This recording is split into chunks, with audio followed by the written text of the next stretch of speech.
One of the rarest animals on the planet is under attack. It's a fight. It's a real big fight. An unknown predator is targeting the Grevy zebras. Oh, these are some of the bites. The fight to save the species is on. But is it too late? You need to act sooner rather than leaving it to the point where it's so late that you can't recover the species. The battle stretches north to the edge of the desert, Here comes a sandstorm. where the zebras face their biggest threat: There's only one place to get water. humans. It's just a highway for cattle.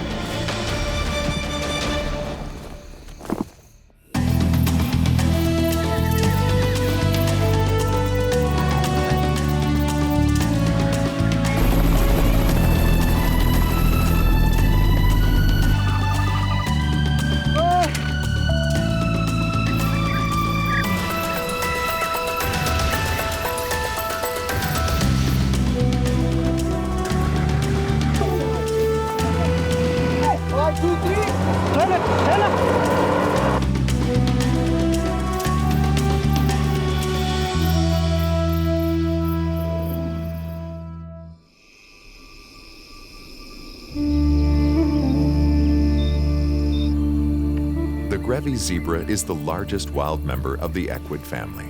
That includes zebras and horses. And unlike the more common plain zebra, these beautiful animals are on the endangered list. The Grevies once roamed over an area of Africa that ranged from central Eritrea to Ethiopia and Somalia. But now the few thousand individuals remaining are concentrated in southern Ethiopia and northern Kenya. In Kenya, the protection of endangered species is taken very seriously. The government partners with wildlife conservancies like Lewa and its sister facility, Ol Pejeta, to protect those at risk. This is a critical time for many species. Increasing demands of human populations is causing a rapid loss of habitat and resources. And there is a more sinister problem. Organized illegal poaching syndicates are hunting species to the point of extinction. Illegal poaching has already driven the western black rhino out of existence. And other species are just hanging on.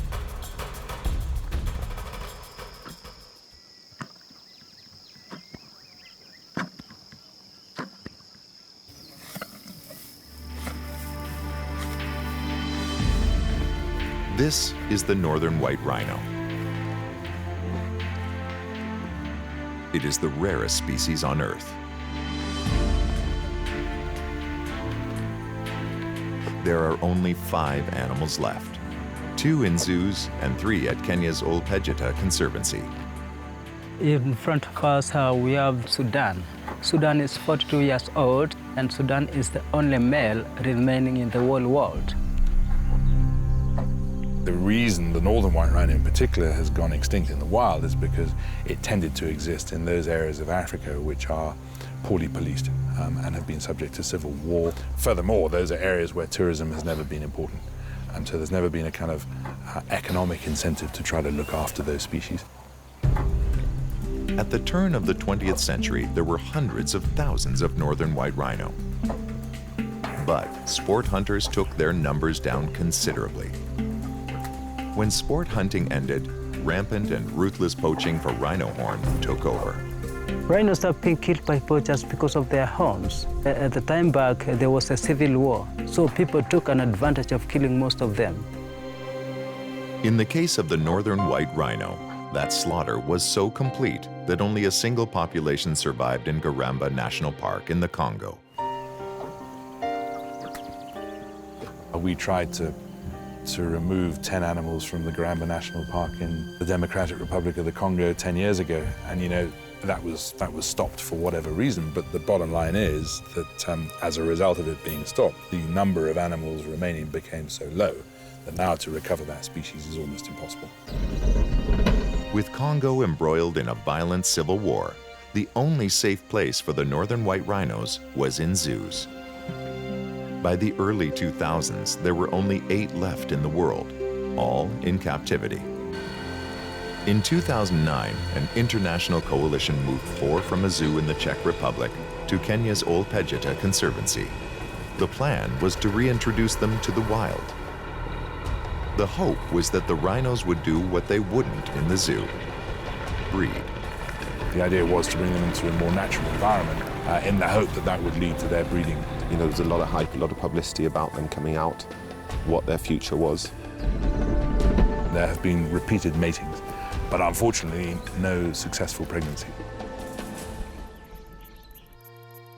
To make matters worse, one of the 2 males at Ol Pejeta died of natural causes.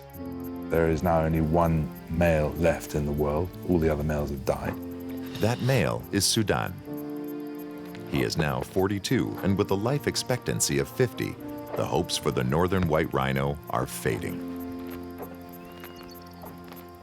Yeah, you need to act sooner rather than leaving it to the point where it's so late that you can't recover the species. And that's exactly what's happened with the northern white rhinos. But the bottom line is, what is happening to the northern white rhinos is a signal to what is happening to our stewardship of the planet from an environmental perspective. There are many, many species now which are going extinct at a rapid rate. And that's all to do with human overexploitation and poor management of the environment.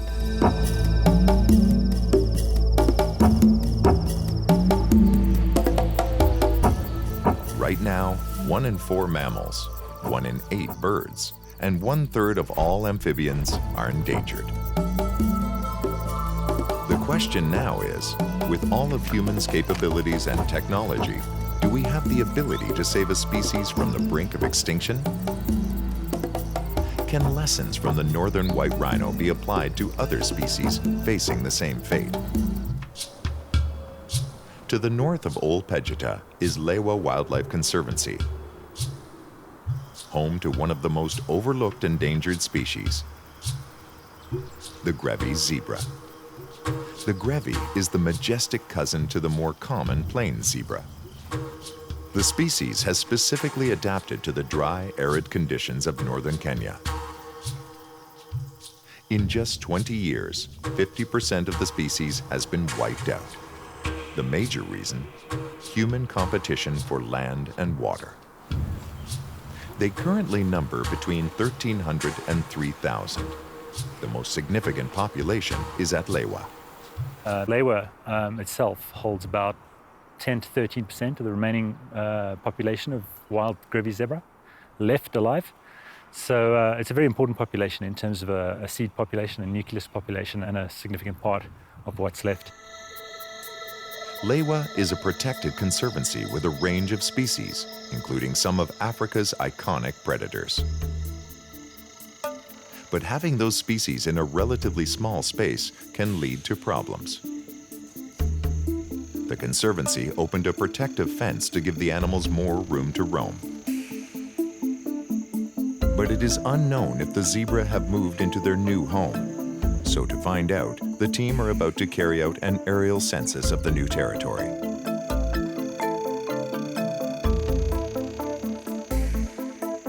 So we're blanketing the landscape, including some community conservancies to the north and another wildlife conservancy, Rhino Wildlife Conservancy, to the west.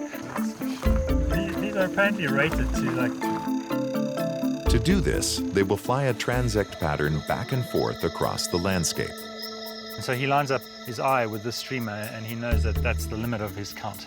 And we're getting what's called a minimum total count.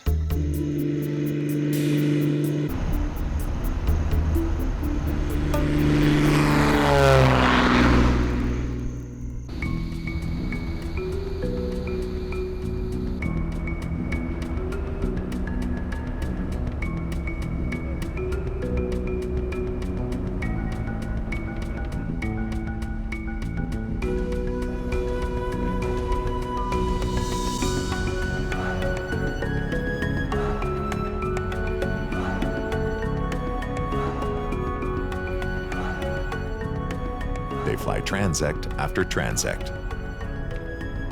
But they find only plain zebra, the more common variety.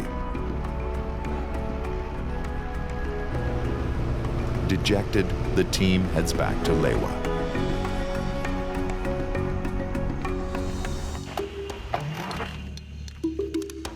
We didn't actually see any Grevies, but a lot of plain zebras. Yeah. So what that means is where they've dropped the fence now between the two properties, it's still not being used as a thoroughfare for Grevies.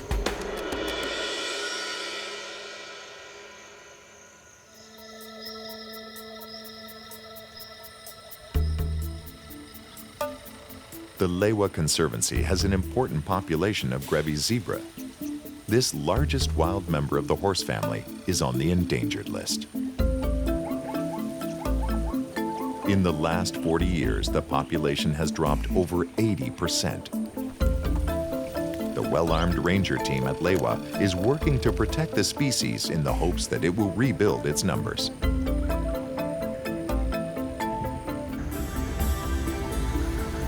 But in the last few months, rangers have been finding a concerning number of dead Grevies.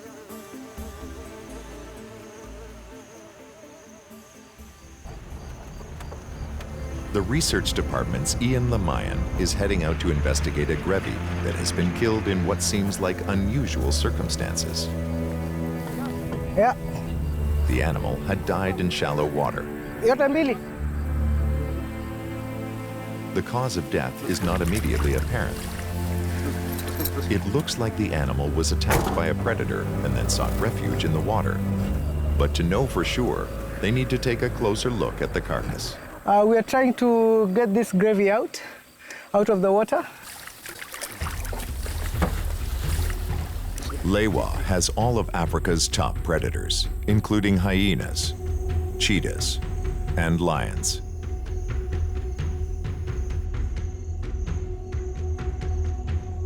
But in this particular case, hyena can be ruled out because they'll go right into the water to feed. Whatever killed this zebra stopped at the shoreline.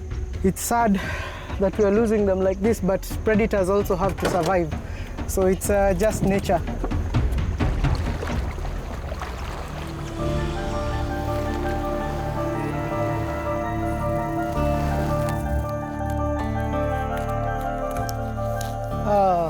This was one male that was treated before. These are some of the bites. He'd been attacked by a lion before, and unfortunately this time they got him. He'd been worked on before by a vet. The blue stuff is alamycin. You use it as an antibiotic. Yeah, if it was a plains zebra, it would be a little bit easier because there are very many in number compared to the Grevies. The Grevies, we're trying to see them grow. It's a fight. It's a real big fight.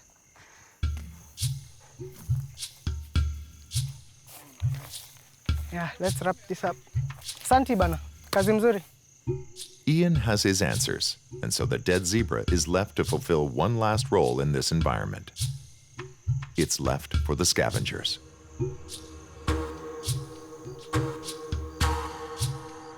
He believes that lions are taking down the Grevies, and this is a dilemma for the conservationists at Lewa. Lions are also a threatened species in Kenya. So how does the Conservancy manage needs of one species over another? Before any decision can be made, Ian needs to know more about who's doing the killing. To monitor lion prides, females in each of the prides have GPS collars that track their movements. Ian is hoping that the data will help them confirm whether the lions are behind this rash of Grevy's killings. It is important to take a look at what they're eating and also see whether it's a problem. When predators make a kill, they stay in one spot for a few days. These are called cluster points, and they can tell Ian a lot.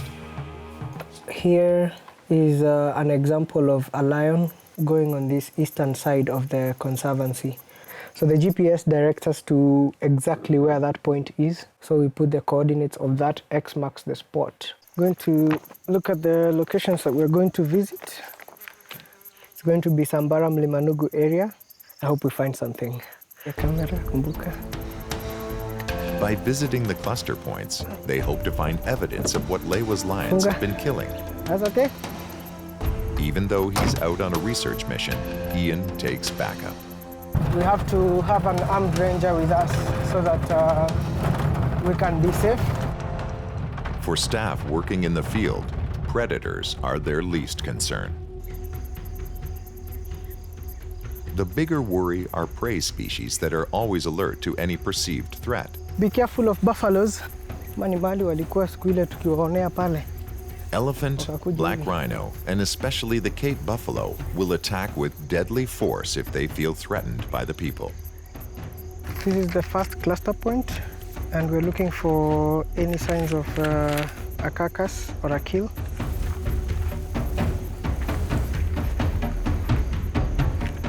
It's a kill site.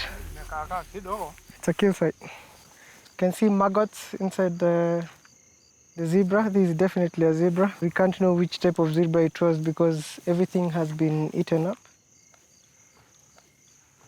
We can't tell which type of zebra it is at the moment. The maggots indicate this carcass is relatively fresh, 3 to 4 days old. The carcass is almost entirely consumed and has been scattered across a wide area. But also you can see that Ian finds further proof. So this was a Grevy. Yeah. A small fragment of Grevy's skin is all he needs. So we're moving on to the next one.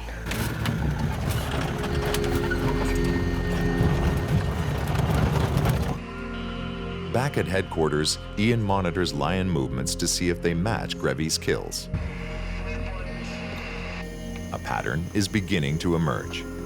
Whoever is doing the killing has been targeting the Grevies. Although predators are often opportunists, some individuals like to specialize. The reason is often terrain or behavior of the prey species. Unlike the common zebra, Grevy's herds are dominated by a single male that control a territory and the females in it. The Grevy males often battle with each other for dominance. It's a lot of work that sometimes leaves them exhausted or preoccupied and vulnerable to predators.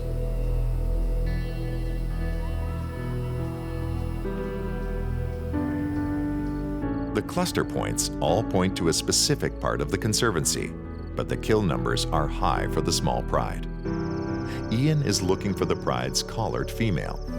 Her movements will give him the answers he needs.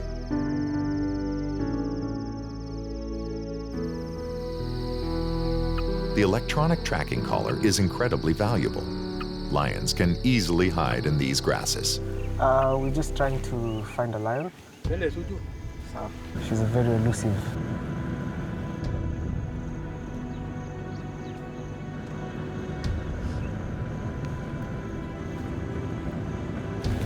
You need to look for footprints. You need to look for anything that has a golden glow on the grass because lions usually give that in the morning hours.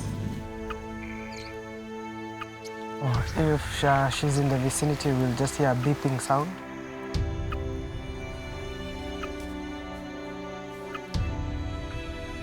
We're getting a signal.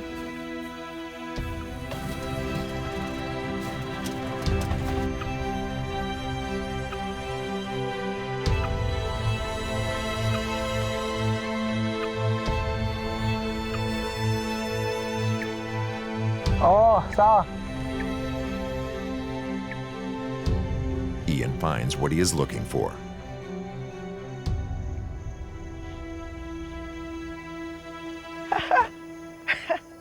Awesome. We got him. Things become clearer when they find the female.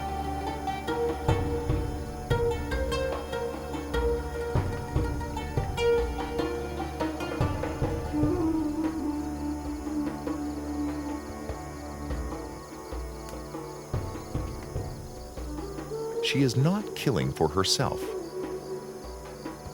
She is feeding a growing pride. Ian has found the perpetrator behind the rash of Grevy's killings.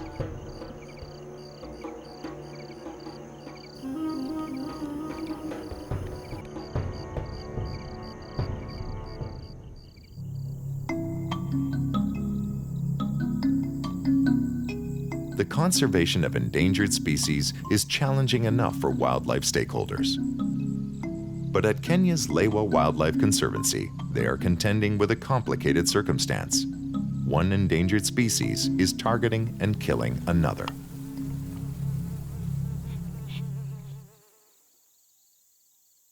A female lioness with cubs has been specializing in killing the rare and endangered Grevy zebra to feed her pride. Since lions are also an endangered species, the solution has to be considered carefully. They could relocate the lioness to a conservancy without Grevy zebras. But the fact she has cubs makes that potentially too difficult. Also, they realize there is another problem. She has a very tight collar. The tight collar may be contributing to her hunting of Grevies. It may be that it's restricting her movements. Instead of roaming, she's staying in one place where the Grevies happen to be easy pickings. We observed it. Through predator monitoring, we usually look at each individual, each lion, how they're doing. And if you see that the performance of the animal is not okay, then you must do something about it. The GPS collar that researchers put on her 3 years ago to track her movements has become so tight that if she grows any more, the collar will strangle her to death. Now they have to sort this problem out. So, the Kenyan Wildlife Vet Unit is dispatched immediately. We were with him in the morning.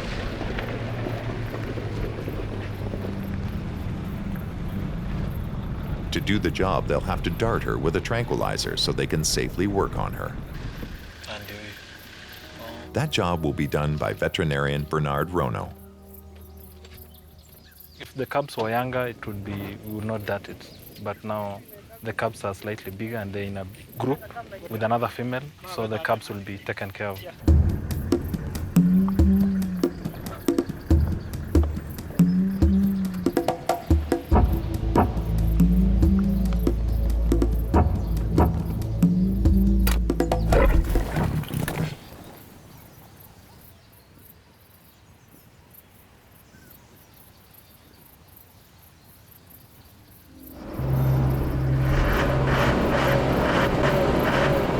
The drug takes effect, the vet team drives off the pride so they can work on her in safety.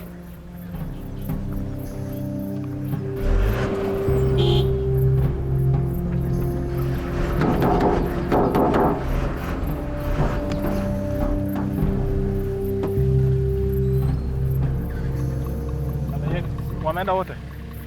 Melala huyu. Hana shida. Alale kabisa. Alo?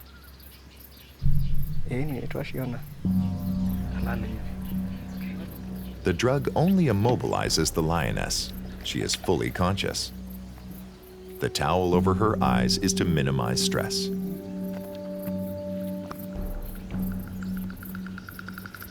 So you can just fit it. The collar is still working well and providing vital information, so they just need to make it larger.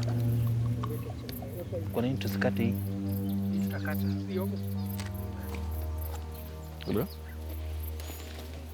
Yeah, sasa. Iko sawa. Okay. So we are just checking that the teeth are still okay. She can still hunt. They are still very sharp, not broken. Bernard notices this female's stomach is large and slightly swollen. She has a distended stomach. Just to be sure that she's not pregnant.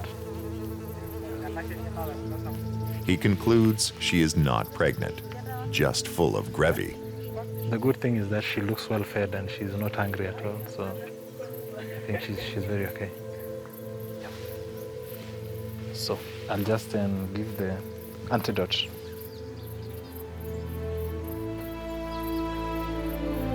So we have about 5 minutes before she wakes up.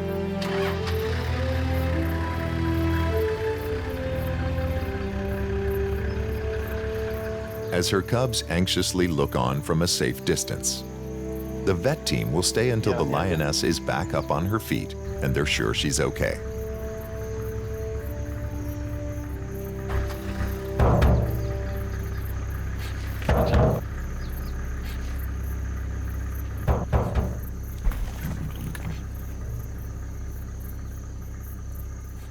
Now that they've loosened her collar, they hope that she will expand her range and go after other prey.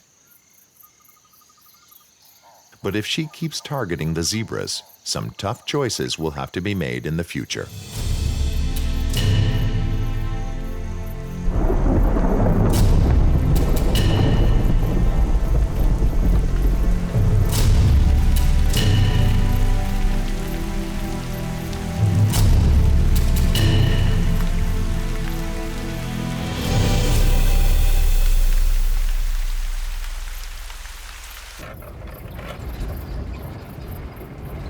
Lewa's conservation work attracts researchers from around the world.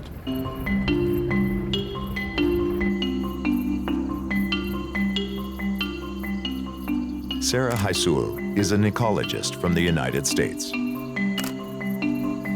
She is doing microscopic and DNA analysis on the zebra droppings to see what it can tell her about the genetic diversity of Lewa's Grevy's population.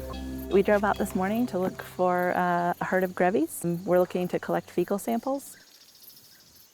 Yeah, what do you think? Right around here? That's number 2.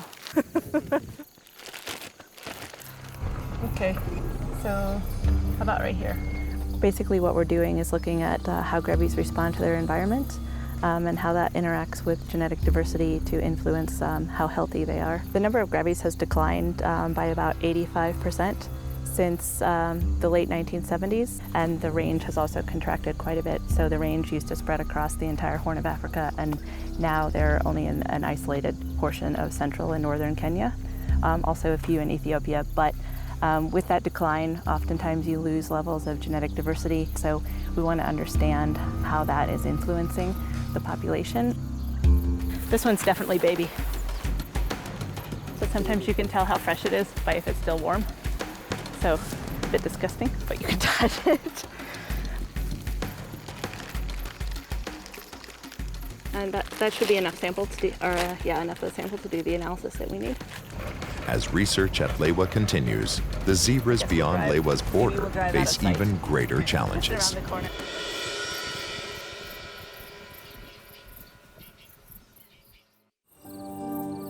There is a simple, profound, and undeniable truth in conservation work. We are one of the greatest threats to wildlife species. In Kenya, where the Lewa Conservancy is based, the population doubles every 18 years. And so it's simple economics. The more people, the less space and resources there are for wildlife. It is a conundrum that conservationists have to factor into the decisions they make as they try to find practical solutions to saving species at risk. Conserving wildlife in Kenya is a collaborative effort. And in the battle to save the Grevy zebra, Lewa Conservancy works closely with the Northern Range Land Trust, the Grevy Zebra Trust, and Marwell Wildlife. Today, members of the NRT and Lewa are partnering with Marwell Wildlife on a Grevy's project. They're heading to Kenya's South Hor Valley to search out an isolated population of Grevy zebras. The goal? To attach radio tracking collars to several individuals to track their movements and better understand the pressures they face. The project is headed by Marwell's field biologist, Zeke Davidson. Zeke is a member of Kenya's National Grevy Zebra Steering Committee. He also specializes in issues of human-wildlife coexistence. I'm very excited about what this information is going to mean to Grevy zebra conservation.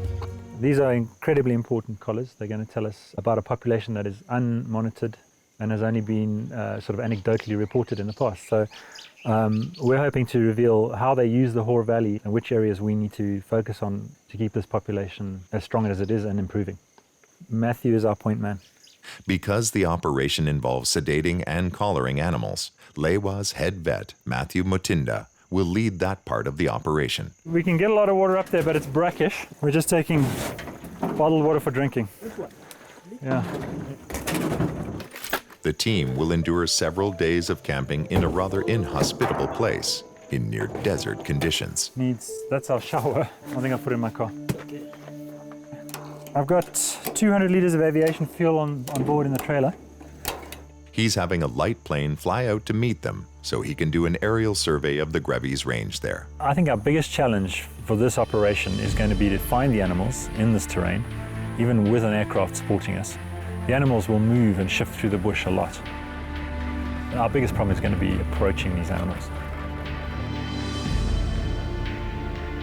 With such extreme temperatures and rough roads, getting there will be one of the biggest challenges. The temperatures are high, there's a hot wind blowing every day, and it's a geothermic wind. It's a wind that's generated by the heat. But as they arrive on the outskirts of this near desert, suddenly, a problem. The shock mounting has snapped off. One of the trucks breaks down, threatening the mission before it even begins. For Matthew, who is used to working on animals, this is a different beast entirely. Okay, give me some oil. We should put some oil here. You've got some brake here. When you push the pedal, there's nothing. We'll donate 20 cc's from every other vehicle's brake cylinder. With a limited toolkit, Matthew has to improvise. Thank goodness we had a vet at hand, eh? All these syringes. Yes. The goats are healthy and well, and they love this place. They can have it. It could easily turn into a bad situation if they can't get this fixed. That's the offending piece. And she's cracked right off the chassis, all the way down. So it's been broken for quite some time. Should be good. With the expedition back on track, Zeke turns his attention back to the mission. Grevy zebra are one of the few species left up here and surviving, still thriving in a sense. It's a population that surprises everyone living in such a harsh place. It's amazing that they're here. Hor Valley is home to a remote community of Samburu, who, just like the Grevy zebra, have adapted themselves to thrive in this region.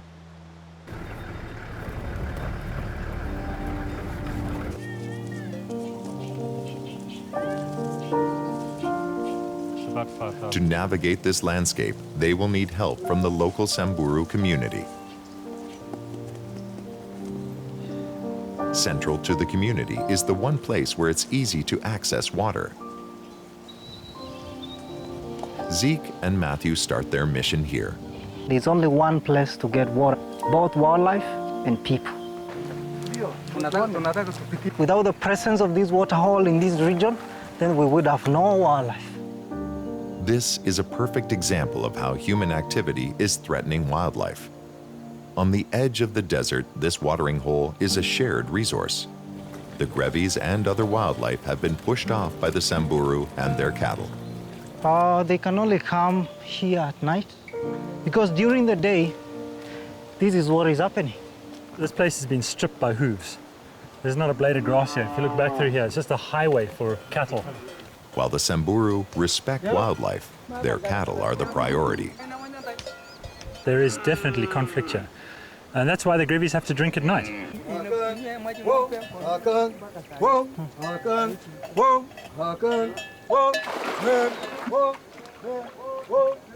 This is a perfect example of the way human populations affect wildlife survival. In these conditions where water is a precious resource, the Samburu manage it carefully to make sure that they can feed their livestock. So making room for the zebras can be a tough sell. The way that Grevy zebra herd and graze and drop their dung improves the soil condition, improves the graze, which improves his cattle condition. But that's a tenuous link to a guy who's struggling to find enough to feed his family. The community is filling one or two of these troughs at night for wildlife, for zebras. But what we need to try and do is make water security here a priority. We need to try and get some water set aside for wildlife. And that may mean some kind of intervention. It may mean putting in a well. It's just not enough water. That trough does not hold enough water for the number of zebra that come here every night to drink. Despite the conflict, the Grevies have adapted well. They are able to modify their behavior to get the water when it's available, and they are equipped to make the most of the meager resources available to them. Why are they in such good body condition when there's just absolutely nothing that's got any moisture in it at all? And part of the answer is here. These dry shrubs, I mean, you look at this, it's grey and really dry and brittle.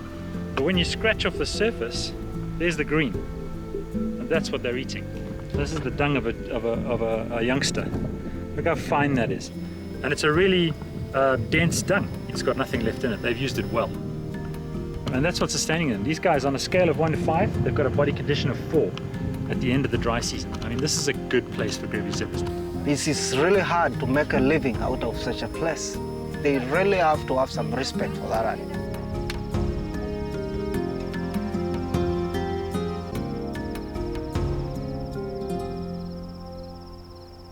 the quest to find the Grevies begins at first light. That's a hard terrain for us. This is a great time for walking. We're looking at the footprints, and as per now, they indicate that they are on that side. We now know these guys are on this side.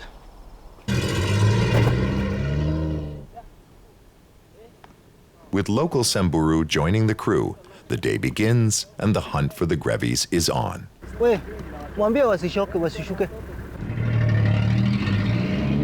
The mission is to put radio monitoring collars on 4 Grevies. We put this on so we know where the animal is in its environment, and that lets us know what habitats it's using, what resources are important to it. It's mounted on this webbing collar, which will in fact deteriorate and eventually drop off by itself. And it's just full of batteries with about a 3 to 5 year lifespan. Matthew prepares his first tranquilizer dose. We have a huge challenge that these Grevies are very, very sharp.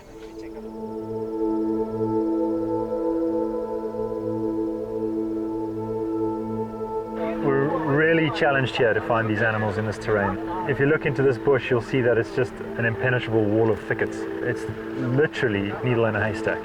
What we've got to do is maximize our chances by going to open areas.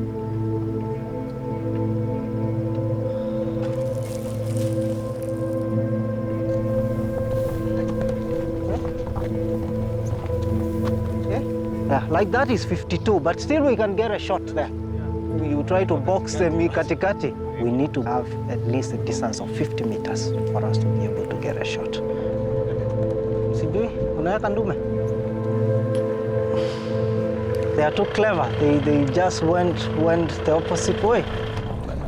The Grevies, in fact, have good reason to want to avoid people, especially people with guns. The guys around here, especially the Turkana side, they eat Grevies and they're armed with guns. So Grevies might actually know what a gun is. That gun can kill.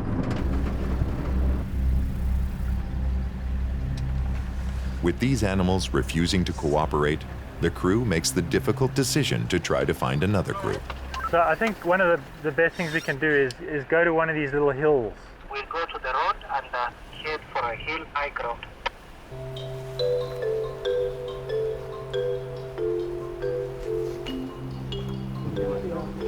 Just scanning these plains, and I picked up a group of 5 zebras just beyond this open area.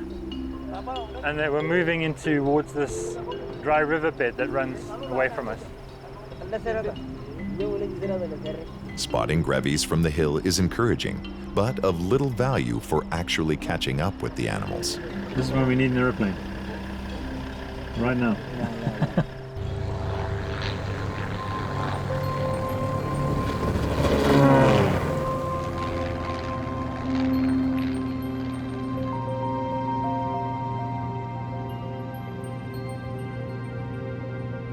The view from the air reinforces just how desolate this area really is.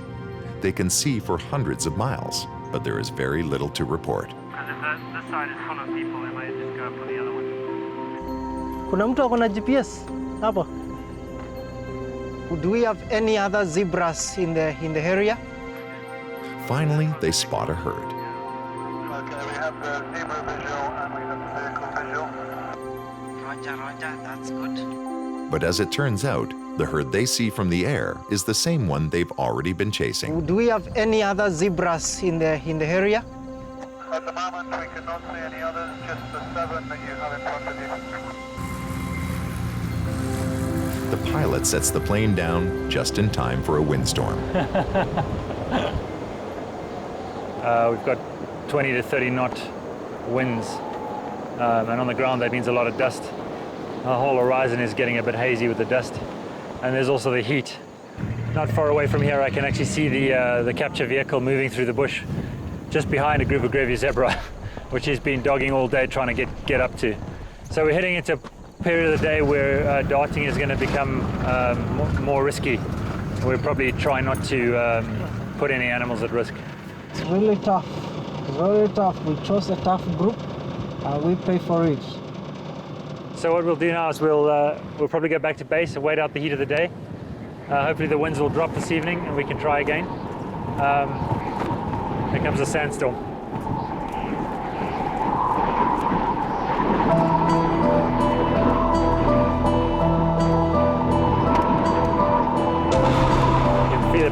teeth.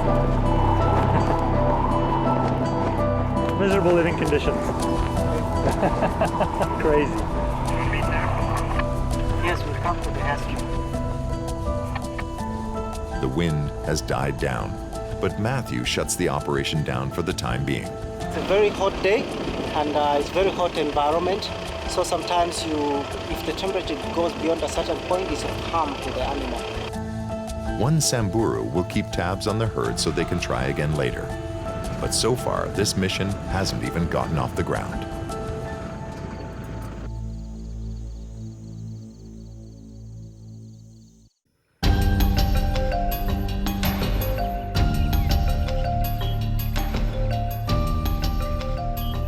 In the Hor Valley in northern Kenya, a team of researchers are on the trail of the rare Grevy zebra. It's later in the day, and they are making another attempt at attaching a tracking collar. We just picked up one of the scouts who has been monitoring the movement of the zebras. This makes it really great for us so that we can find our target easily.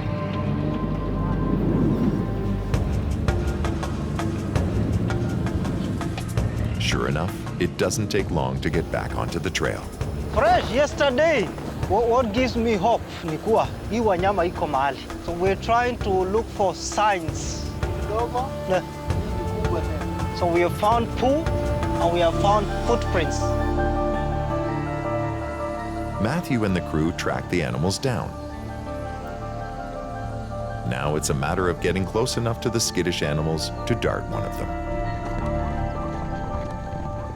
It's really difficult. It's really difficult.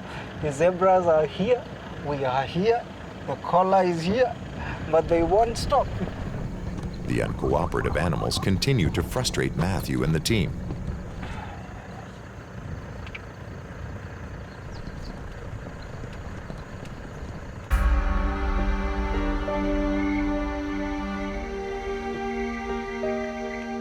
It's day 3 of their time in Kenya's South Hor Valley, and they have yet to collar a single animal.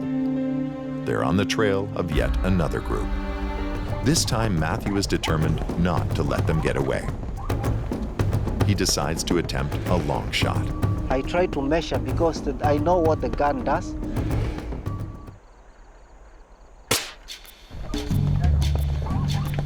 Okay.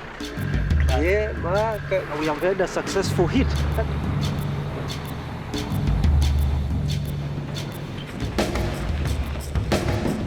Okay, maji hiyo 20 liter. In this heat, watering the animal down is priority 1. The temperature is really hot, so you have to be really monitored.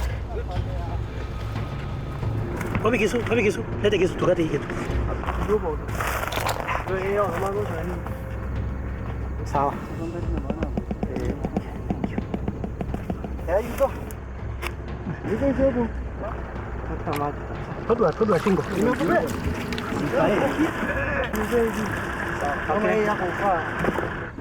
With the first Grevy collar finally in place, Matthew collects a blood sample.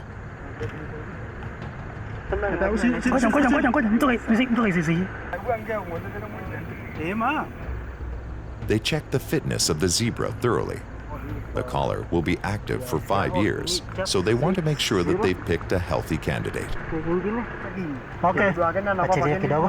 Achilia sumbiri. Achilia. The antidote administered, the animal should wake up within seconds.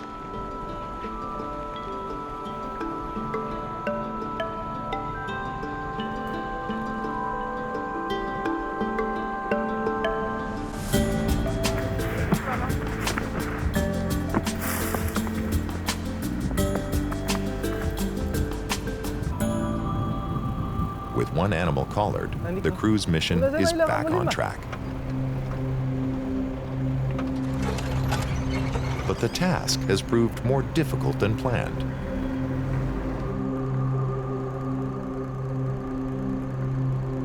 $73.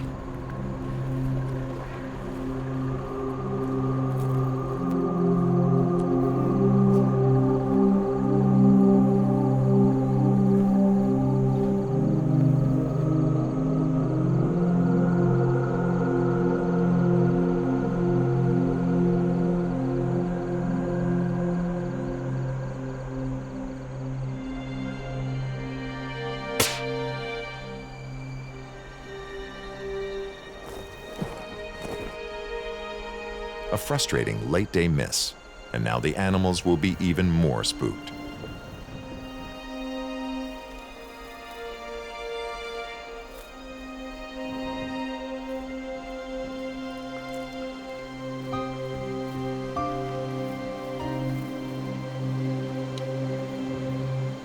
So, yeah, the animal is far, so that went under the animal.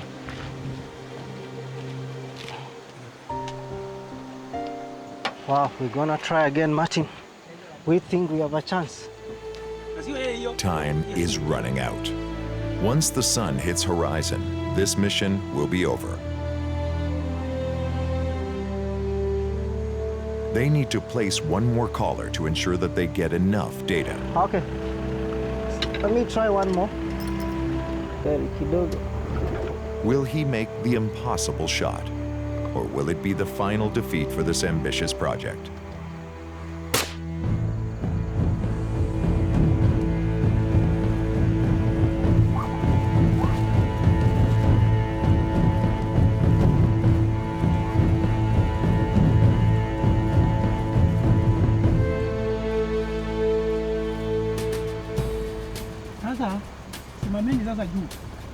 Some 5-8 minutes, we should be able to see some sun. The crew is elated, but now it's crunch time. If the zebra escapes in darkness, they will never find him. Time is of the essence.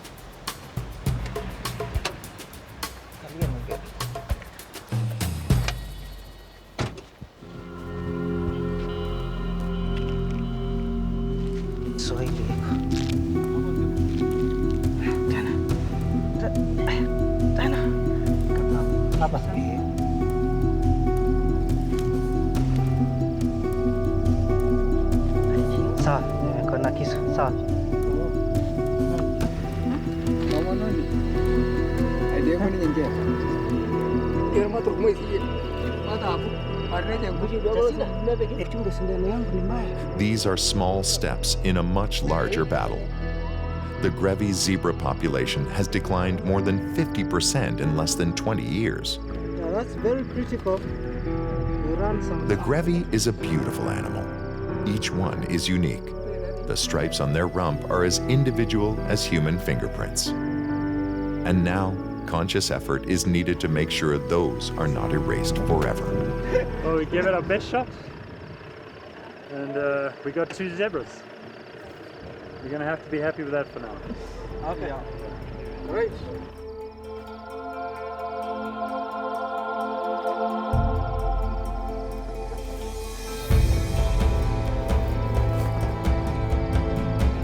Thanks, Zig. Okay. Yes, George. yes. That's a tough mission. Thanks, But I'm guys. lucky we got to. Okay. Thank you. It is human activity that poses the greatest threat to their survival. And now it seems that conscious human protection is the only thing that can save them.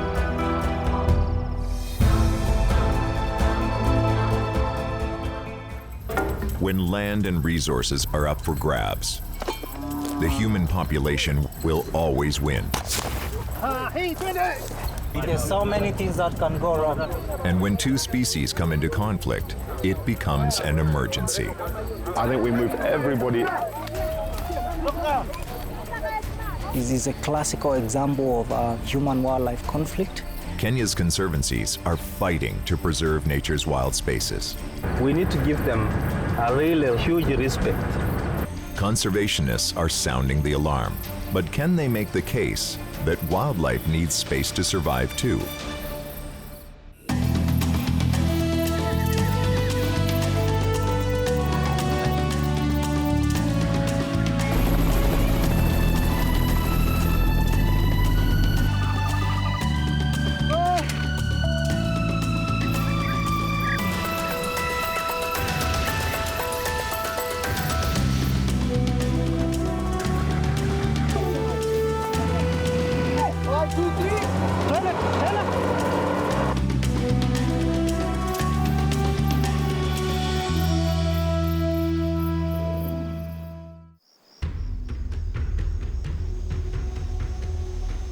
The fate of African wildlife comes down to a simple equation.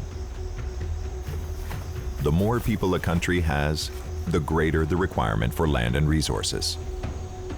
When the needs of those people bump up against the needs of animals, the losers are the wildlife. So what happens when the land is in Africa and the wildlife in question are some of the world's great species? This is the issue facing Kenya's conservation community. The population of Kenya has doubled in the last 25 years, and it's currently growing at the rate of 1 million people a year. With fewer and fewer wild spaces for them, Africa's animals are coming in contact with humans. And where the two species overlap, there is a perpetual state of conflict.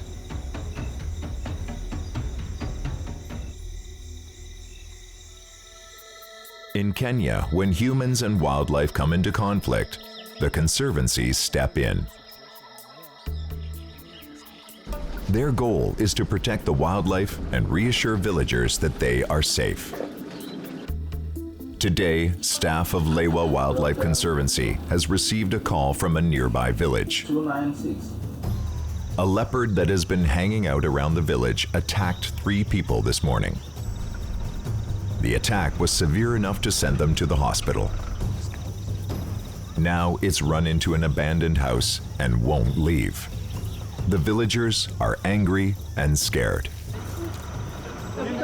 Kenyan Wildlife Service vet Matthew Mutinda is dispatched to the scene. Mko na comms na sisi, mko na communication na sisi. So they phoned Lewa Radio Room and we came to offer the solution. This is a tough job.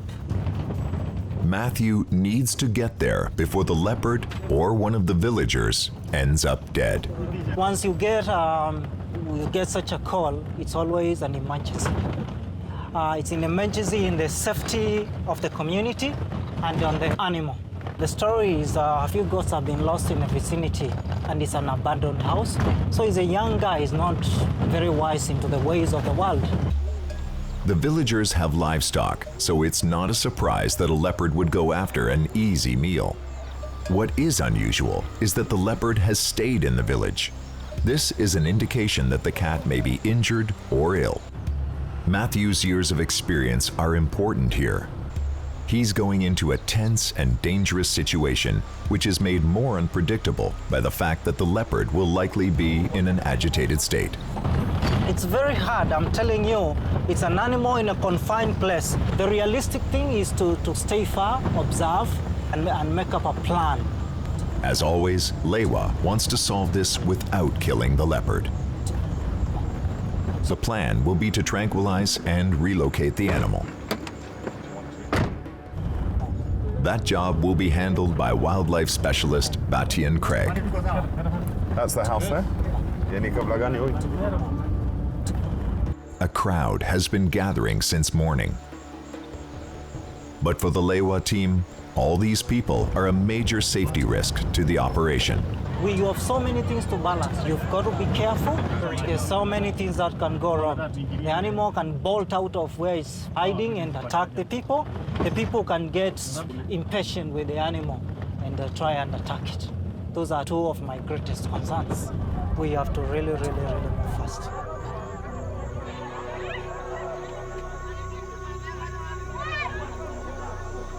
Na hii kitu ni bali kibo. Let me ask these guys. I think we move everybody way back. Distance is around 12 meters from here. It's inside here. Yeah. 2 entry points. Matthew has scouted the area and has come up with his strategy for darting the leopard.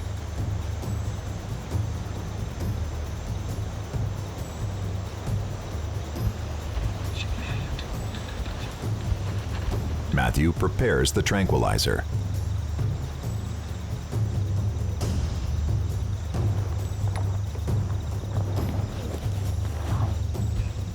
He takes up a position hoping the bushes provide enough cover and waits for the leopard to make a move.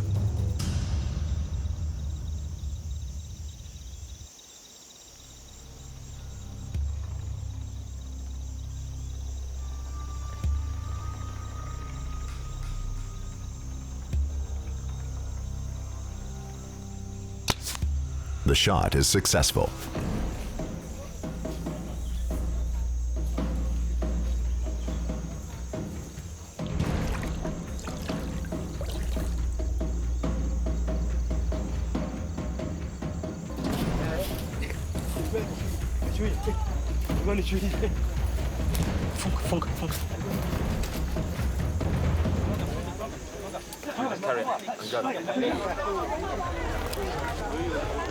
Undo the head.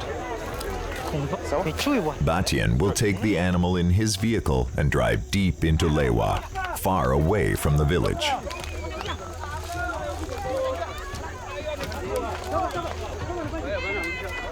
Sawa, mtaenda na gari yangu mlete vitu.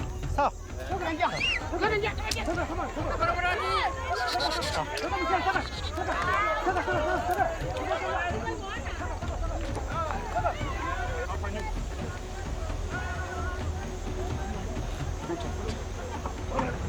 Matthew goes along to make sure the leopard doesn't wake up suddenly and attack. I just want to restrain the legs.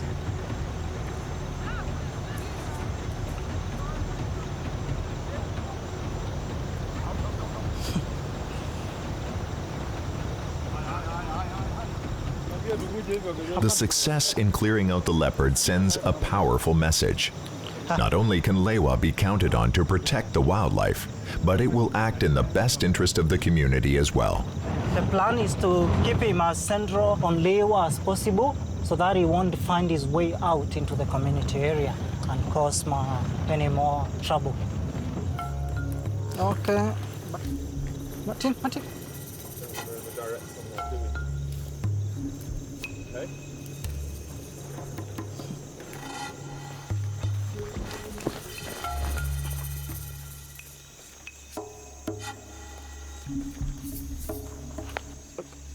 Okay, there you go.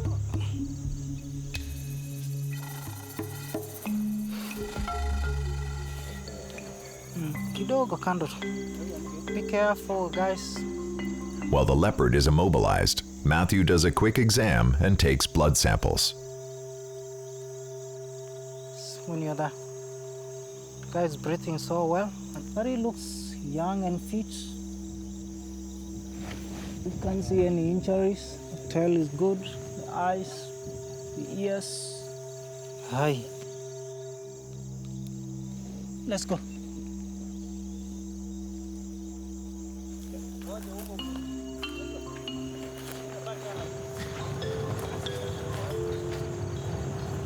They wait until it's clear the leopard has shaken off the tranquilizer before they go. It may seem like a lot of work for the life of one leopard, but in Kenya's shrinking wild spaces, the life of every single animal is a precious resource.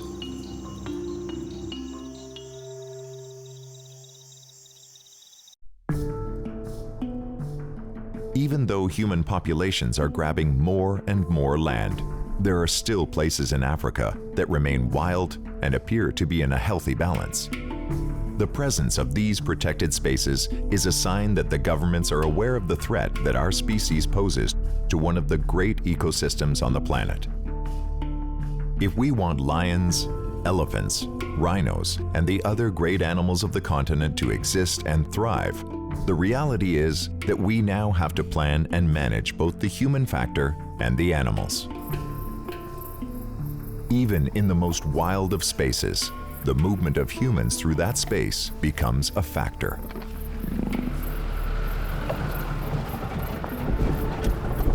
And the trails we leave make an impact on everything from mighty predators to those at the bottom of the food chain.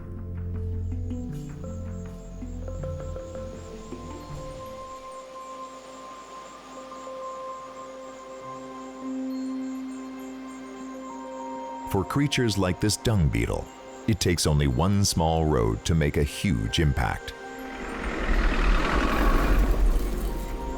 It's a David and Goliath struggle.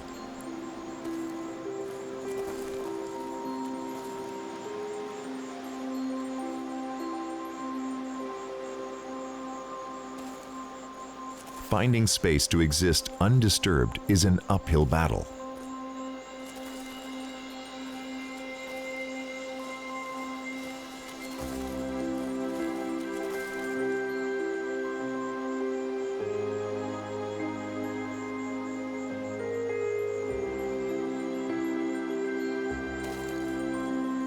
But the resilience of nature is an extraordinary thing. It has the ability to adapt to constant changes.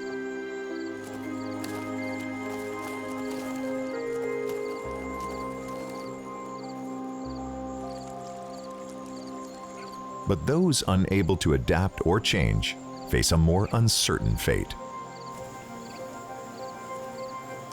In a world where uncharted wilderness used to be the norm, now we need to look further and further to find a piece of nature untouched by human hands.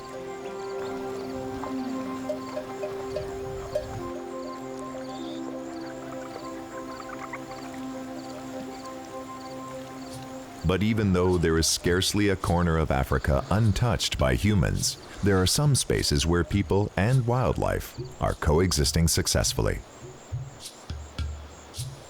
This is the Namanyak Wildlife Conservancy. It's a community conservancy in northern Kenya run by the Samburu. Like the Maasai, they are part of the Nilotic peoples. Their ancestors came south from the Nile Valley to Central and Eastern Africa. The Samburu have lived here in Kenya for centuries.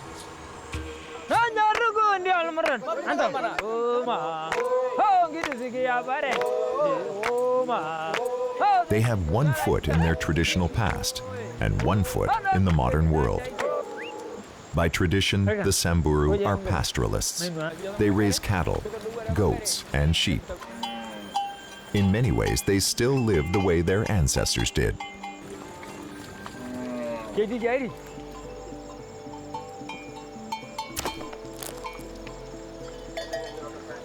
Collecting the blood of a living cow provides a traditional and highly sustainable food source. The Samburu have an oral tradition, handing down their practices from generation to generation.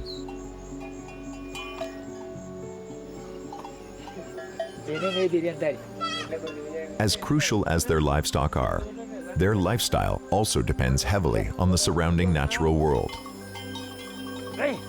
The elders pass on centuries of wisdom to the younger generation. Samburu chief Ripatan Loldekir is a repository of cultural wisdom and tradition.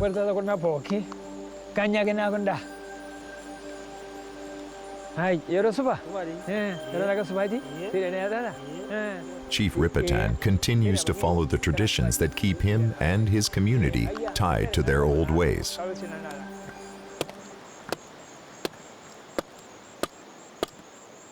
Today, he's preparing to take advantage of one of nature's smallest creatures in the most traditional and sustainable of ways.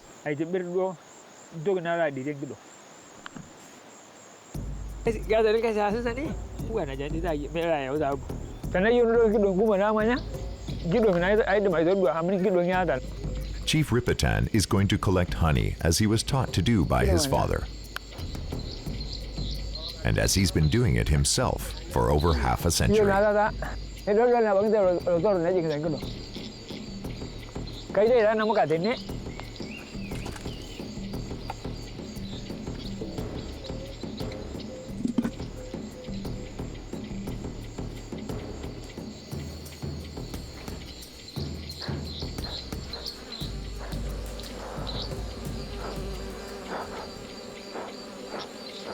Ripatan keeps track of the location of the hives around the area.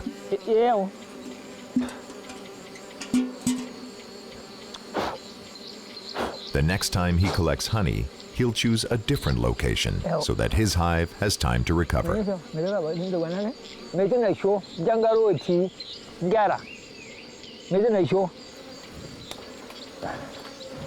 Chief Ripatan and his generation have grown up living a life that is in balance with nature. But time is catching up to the Samburu. They have become the managers of the Namanyak Wildlife Conservancy. They are no longer an isolated tribe removed from the modern world. This is a mixed blessing.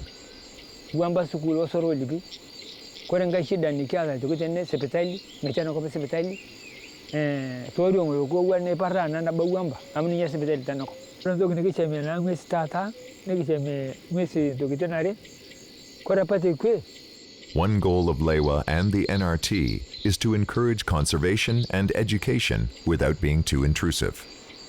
In the context of what's needed for coexistence between humans and wildlife, the key thing is that the people need to recognize the value of the wildlife. It needs to have meaning to them. You know, what we need to recognize is that humans have been living with wildlife, either in conflict or out of conflict for, since time immemorial. We're just having a conversation about what the positive opportunities might be for those people. That conversation revolves around a delicate balance of traditional ways and new opportunities. Outside support is a double-edged sword. These days, it is easier to trade for sugar than collect honey.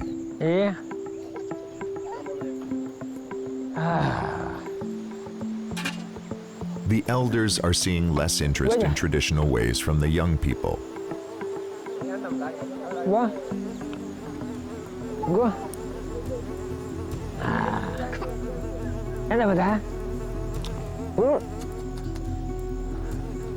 But there is also nothing sweeter than being self-sufficient, in harmony with the environment.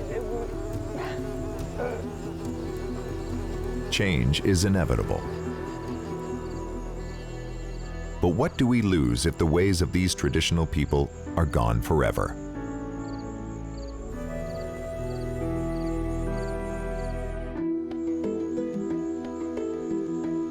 In Kenya, a growing human population is taking up land and resources at a rapid rate. This is knocking the environment out of balance and shrinking the space that wildlife has to live on. The ideal scenario would see humans coexisting with wildlife. But to many Africans, this is a purely utopian idea. The truth is that many of these animals are too dangerous and too destructive to human activities for coexistence to ever work. To understand the threat that Africans face from these wild animals, you only need to look at the lives of the Conservancy's rangers. The rangers, who are tasked with patrolling the Conservancy, live and work in the wild. In this environment, they have to play by nature's rules, and that means they live in constant danger.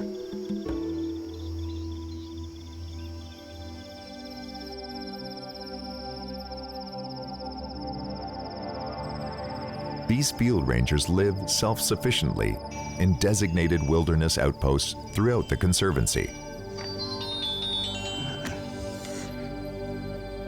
They are away from their families for weeks in complete isolation.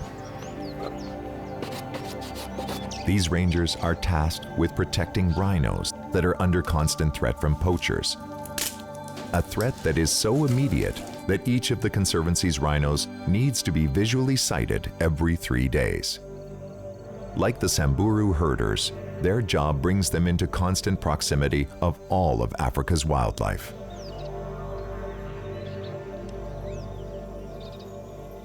My name is Agustin Morillo, working at Lewa Conservancy as a ranger. I've been doing this job for 5 years now. I am enjoying my work perfectly. It's a very good work. My favorite animal is a rhino. Surely I love rhinos. Lewa Uti and his partner have not seen 3 of the animals in their care in 2 days. So today they are going to find them. We are going up the mountain. We are finding rhinos.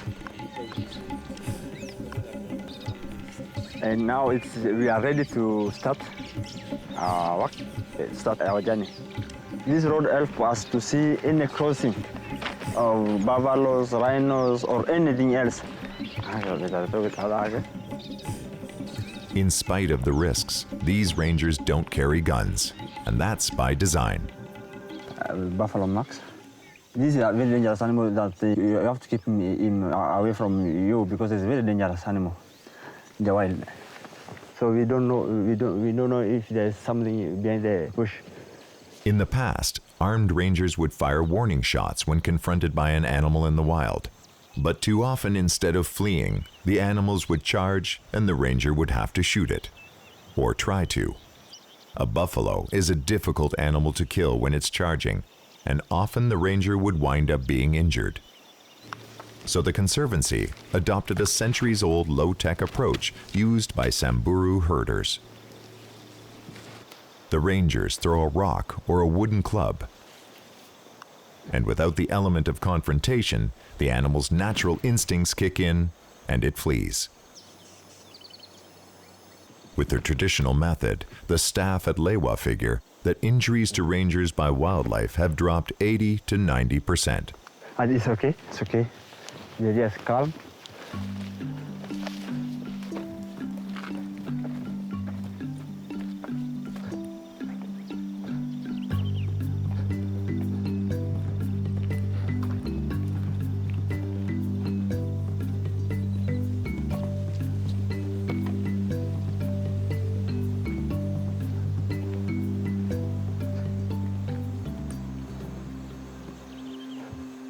They find their first clue.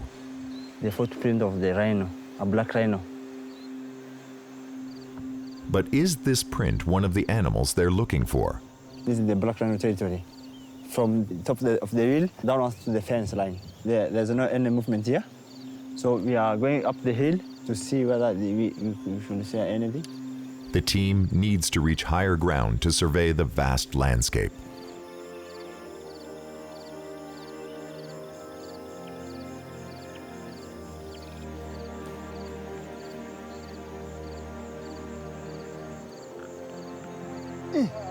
It's a long climb up the hill in the hot sun. But so far, no luck. If they can't locate the rhinos, the situation will become critical, and the Conservancy will throw all their resources into finding the animals. They will need to reposition.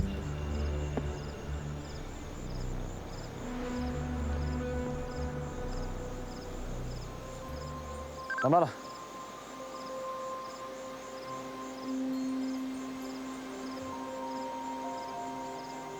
The team finds one of the most well-known personalities on the Conservancy.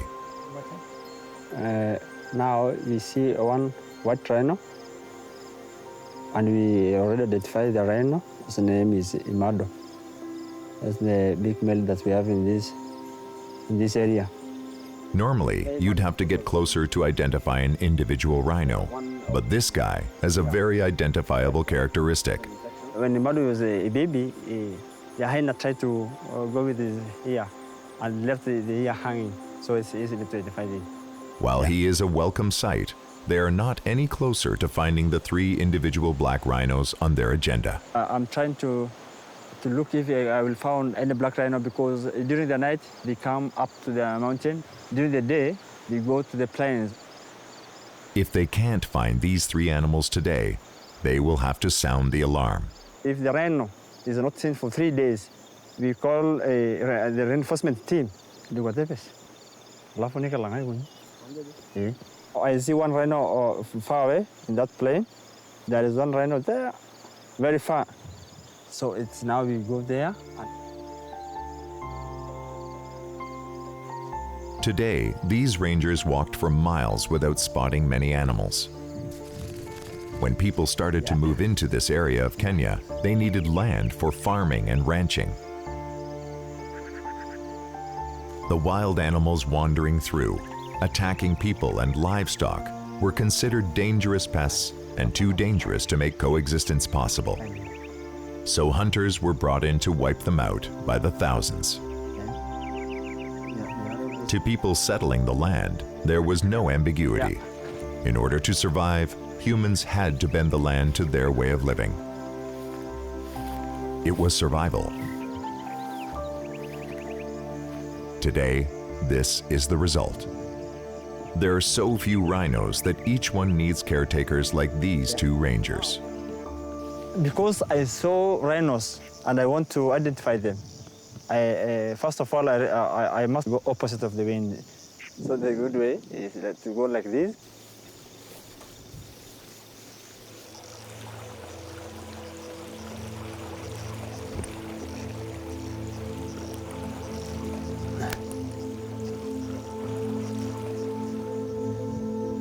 Staying upwind, they come across one of the animals they're looking for.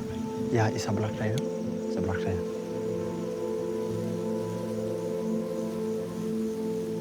Notches on the animal's ear help identify it quickly.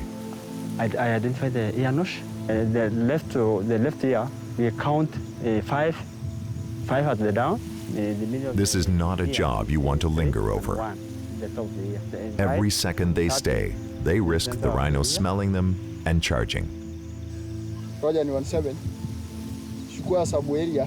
The rhino is coming, so let us go. So that's one rhino located, and 2 more to go. Time is now a factor.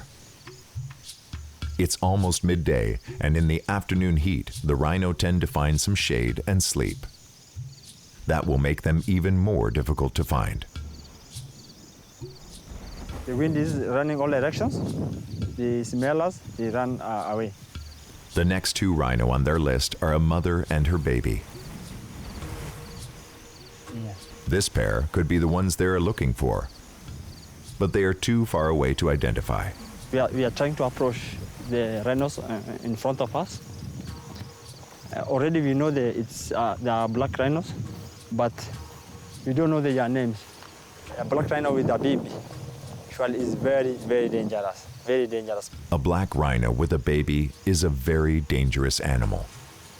Rhino have terrible eyesight, but they have excellent hearing and an acute sense of smell, and when threatened, they will charge. We approach in the opposite direction of the wind because of the smell.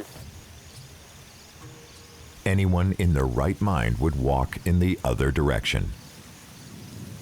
But it's the ranger's job to identify the rhino in their care, and their commitment is such that they won't leave until they identify this pair.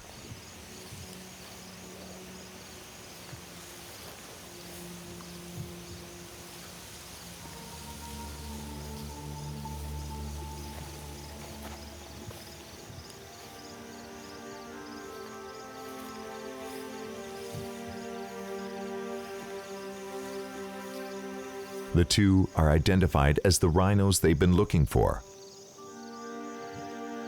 And the rangers start the long trek back.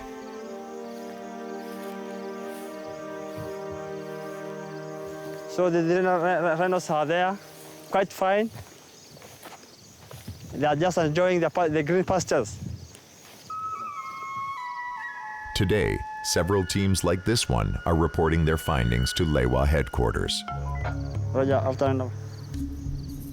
When dangerous wild animals and humans try to occupy the same territory, one way of life has to bend in order to ensure the survival of the other.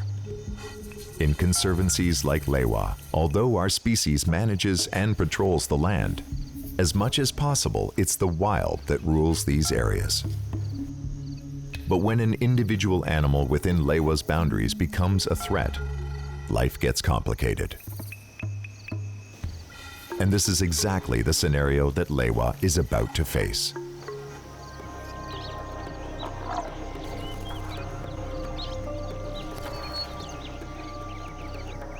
In the boundaries of the Lewa Wildlife Conservancy, wildlife roams as it would have before people moved in and took up huge tracts of land.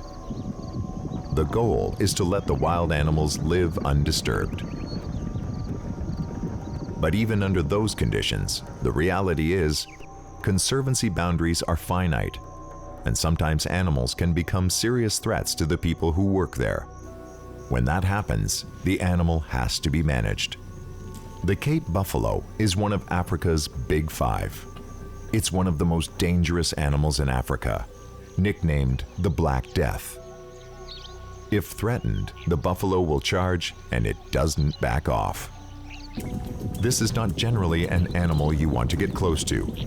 But today, KWS vet Matthew Mutinda plans to do just that. Our mission today is to take off these rock buffalo. The Kenyan Wildlife Service veterinarian team is on its way to meet John Pameri, the head of security operations. They have been deployed to respond to a highly sensitive situation, the relocation of a Cape buffalo. An older male has been pushed out of his herd and has habituated himself at a nearby lodge. Male buffaloes who are outcast from their herd will compensate by being overly aggressive. Part of the funding to support Lewa Conservancy comes from tourism. The sad reality is, an aggressive buffalo is bad for business. So it's a difficult dilemma. Where can this animal go?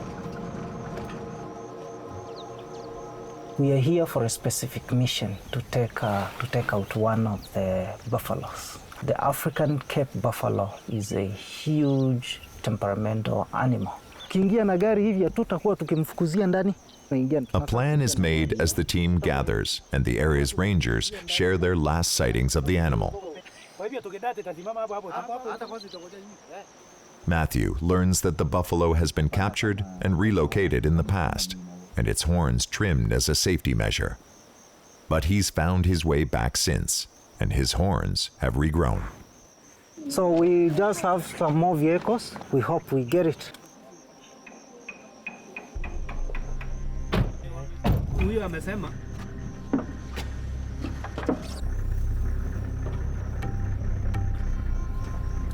The search begins.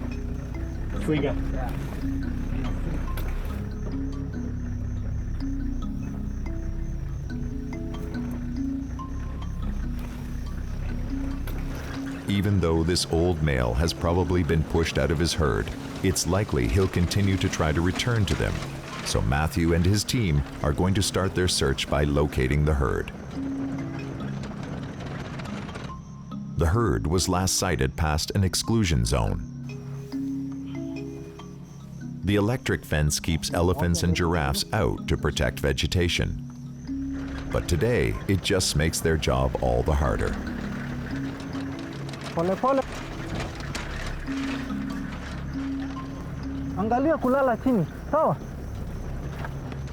The herd has been located. Every animal is carefully inspected to see if it matches the description of the older male. Cut on the tips. Havia sumbiri angalia sumbiri ni anaweza jua hiyo mnyama hiyo. Oh, inakuja. We just checking one more place. If we don't get, we go. Just before the team is about to leave the area, Matthew spots something. The old male was probably once an alpha. It's hanging around, hoping to get back in. I think it's him. It's very important to take the right guy. It takes considerable cost to move this animal from here to Sarah. That's not so bad. Bad thing is to be clueless. One last inspection of the individual confirms its identity. The plan is to tranquilize the animal and relocate him.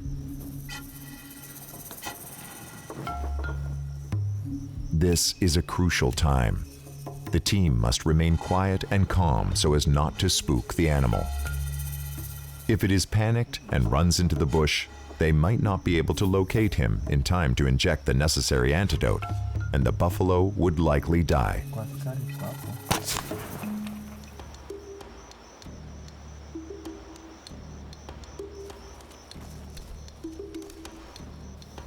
It must be kept in an open area where they can easily access him with a truck.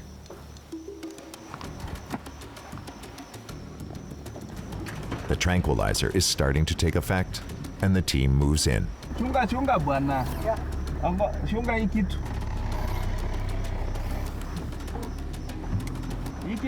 The clock is ticking. Every minute of unconsciousness puts stress on the animal and adds to the danger.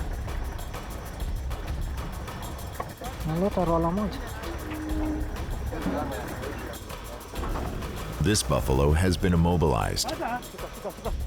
Unlike sedation, which makes the animal drowsy, this affects its muscular system and prevents it from moving. This animal is fully conscious.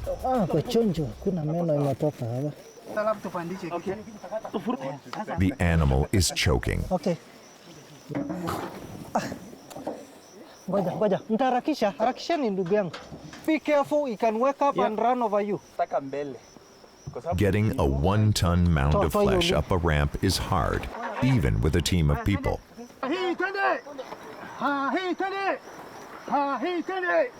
They don't want to keep the buffalo tranquilized for much longer, so time is of the essence.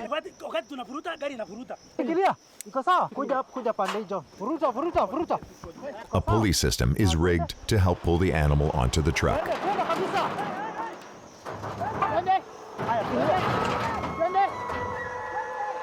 Kabisa. Wacha. Haya, wanaume, hii tutaingiza na mkono. Tumbiri, unajua ile ya kuweka rola pale kwa juu. Shika mahali. 1, 2, 3. Tena. 1, 2, 3, tena. 1, 2, 3, tena. 1, 2, 3, tena.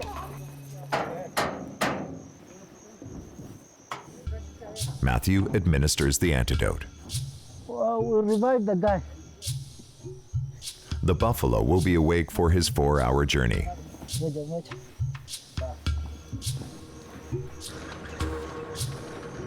They're relocating him to the Sarah Wildlife Conservancy, a 20,000-acre conservation area 4 hours away from Lewa. For John Pameri, the concern is not just the animal's survival, but also his quality of life. Yeah, he will be having a nice life. There's a lot of other buffaloes around. There's plenty of ladies around. So he can marry 1 or 2 or 3. We need to understand that they are the first creatures to be in this land, not us. We are the second. So we need to give them a really huge respect. And we need really to give them a space. After they leave the highway, there's still a long way to negotiate through the bush. Because it's a huge sand valley, so we decided maybe this one will be better. The terrain here is sandy in places, and with such a heavy load, the wrong trail can lead to a breakdown and a dangerous delay. Sure enough, the sand here is too soft. It's all hands on deck.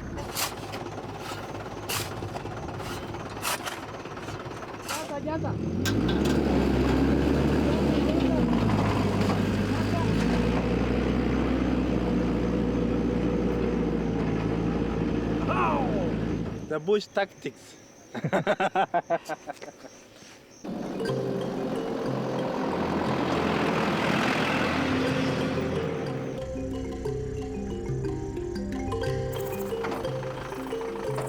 Ya nasa leta nini?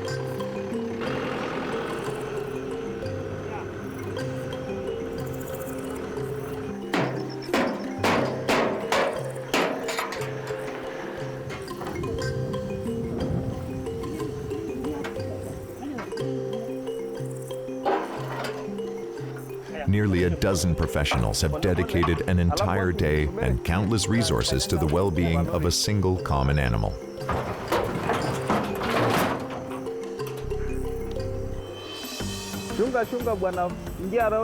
And so, after a full day, the problem buffalo is relocated away from the lodge that he was threatening and away from his own herd. Hakuna hata kusimama. Nyo.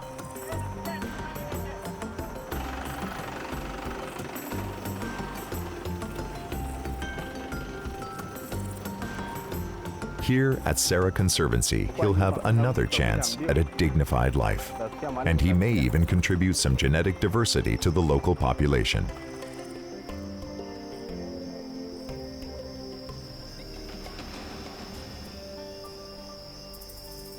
It isn't just big game who are struggling to find their place in the world. As wild habitats across Africa disappear because of human development, the remaining territory becomes increasingly fragmented. What used to be the vast African wilderness is now reduced to pockets. Species that roamed or ranged across the once African wilderness are now suddenly cut off from their family groups or others of their species. In one of these fragments in Namanyak Conservancy, an isolated community of animals is making their last stand in Kenya. Yeah, so as we are walking now, we are ending to Ngarenarok. Ngarenarok means black waters in Samburu. A brand new tourist program is being spearheaded by a local community leader named Daniel.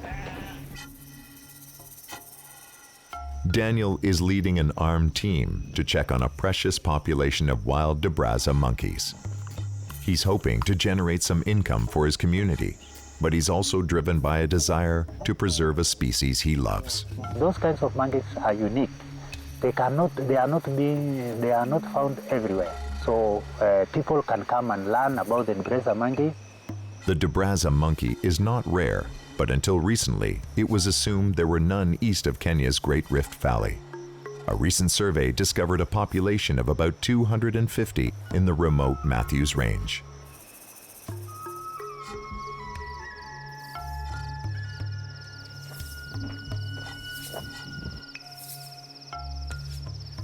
The best time to see them is the morning, so the team will need to camp overnight.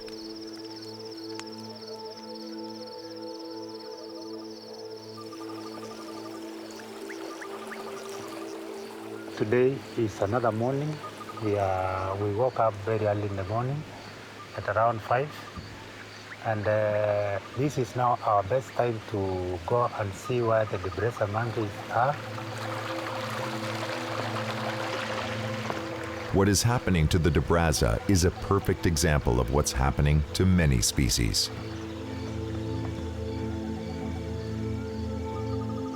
Human activity cuts off and isolates populations, and over time, these small islands of wildlife get eroded, which can lead to the extinction of the species.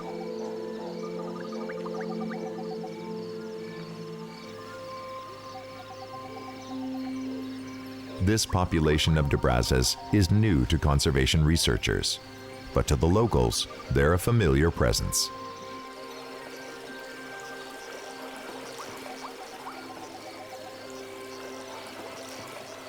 When I was a child, these Diaries monkeys were just here. Up to now, up to the time I came, we thought of coming to tame them or to habituate them. So since I was a child, they were just here. But these monkeys thrive only in this specific pocket of forest, where the river and trees combine to provide the perfect habitat.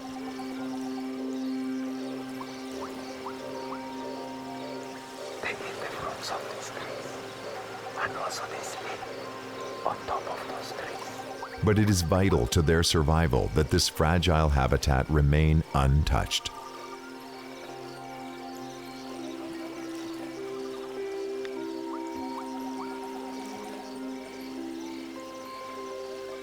If they all disappear or die, I will just feel very sad. Because, life is so much important. I feel very important because I'm seeing now the work I'm doing is coming.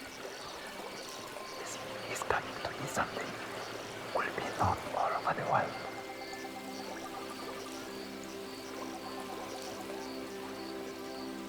Turning a profit isn't enough to ensure a species' future. Humans need to understand that wildlife needs a space of its own, and without it, they don't have a shot at survival. This is why Daniel hopes this area will become a Diaries sanctuary.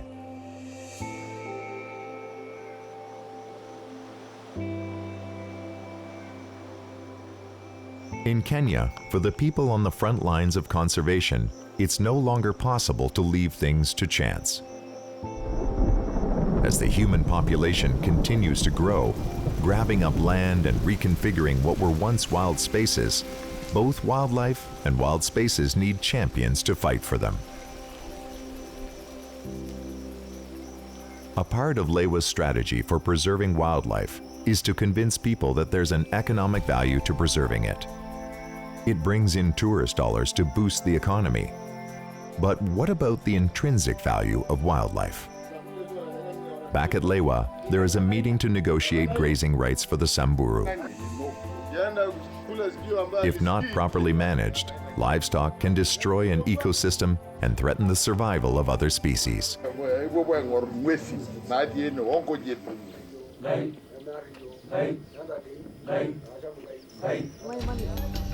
But beyond economics, how do you convince people that wildlife deserves to exist in and of itself, just as much as we do?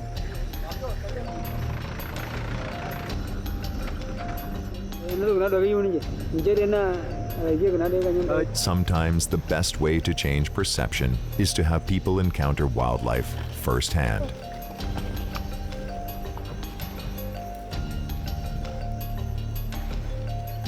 Even though the local Samburu live in traditional ways, surprisingly, most of them have never seen a rhino in their lives. They are forever changed.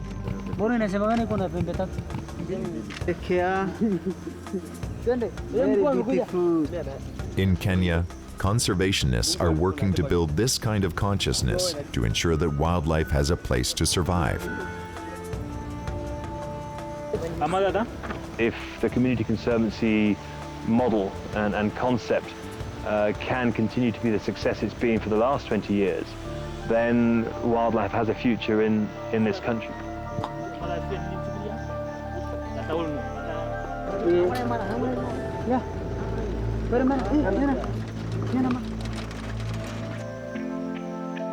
The future of wildlife in Kenya comes down to simple mathematics. There is a finite amount of space. With populations currently growing by 1 million people a year, there will be even less of that space for wildlife. These numbers can be reduced through family planning and education. But for now, the question is, are humans willing to make the commitment to give wildlife the space it needs to ensure their survival into the distant future?